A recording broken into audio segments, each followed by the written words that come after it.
प्यारे दोस्तों, आज की छोटी सी कहानी है शादी के बाद झूठी खुशियों का नकाब।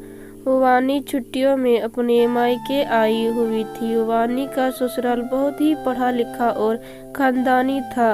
वानी के 2 बेटे भी हैं। वानी जब से मायके आई हुई है तब से उसके पिताजी घर पर जो भी रिश्तेदार आता उनके सामने ससुराल और जमाई राजा की तारीफों के पुल बांधने शुरू कर देते। वानी के पिताजी कहते हैं, हमारी वानी तो बहुत अच्छे खानदान में विवाही है, ऊपर से भगवान ने इसे 2 बेटे का सुख दे दिया है और हमारे जमाई जी तो इतने अच्छे हैं। वानी जिस चीज पर हाथ रख देती है वह चीज उसे अगले दिन ही मिल जाती है। वानी उन्हें जैसा कहती है वह बिल्कुल ऐसा ही करते हैं। कभी भी वानी ने अपनी ससुराल वालों की हमसे कोई शिकायत नहीं की और ना ही वानी के ससुराल में पैसों की कोई कमी है, क्योंकि हमारे तो बेटी जमाई दोनों मिलकर कमाते हैं। यह सब बातें वो अपने घर पर उनसे मिलने आए दोस्त को बता रहे थे और उन्हें बहुत गर्व हो रहा था।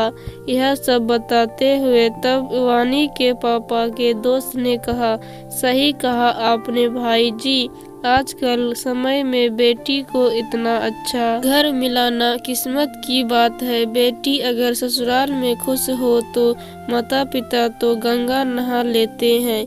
मैं तो यही कामना करता हूँ कि वानी हमेशा अपने ससुराल में खुश रहे। उधर दूसरी ओर अपने पिताजी द्वारा दोस्त के सामने कही जाने वाली झूठी बातें वानी के सीने में चुभन पैदा करके उसे पीड़ा पहुंचा रही थी, क्योंकि उसको वही समझ सकती थी, क्योंकि वानी के माता पिता को अपने जमाई में कोई भी कमी नहीं देखती थी, बल्कि वह अपने बेटी के दुख को देखकर भी उसे अनदेखा कर देते थे।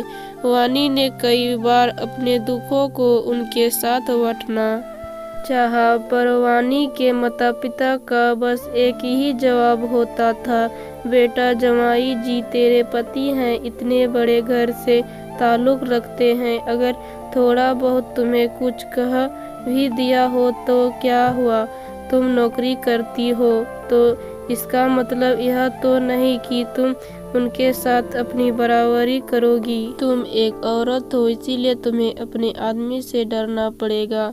इसीलिए बेटी अपनी हद में रहा करो, तुम्हारी चुप्पी से दोनों घरों की इज्जत बनी रहेगी।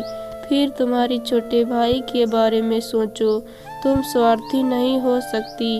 बार बार माता पिता की यह बातें सुनकर वानी ने भी अपनी किस्मत को अपनी नियति मान लिया था और अब उसने भी चुप रहना सीख लिया था। अब वह अपने दुख किसी के साथ भी साझा नहीं करती थी और दुनिया को दिखाने के लिए उसने अपने चेहरे पर झूठी खुशी का नकाब भी ओढ़ लिया था। लेकिन आज भी उसकी आत्मा चीख चीख कर खुद से यही सवाल करती है कि इस दुनिया में कौन है जो उसकी दिल की आवाज़ सुनेगा और उससे समझेगा, पर हमेशा उसके पास कोई जवाब नहीं आ पाता। इसीलिए अब वह अपनी आत्मा का शोर भी मौन में परिवर्तित कर चुकी है।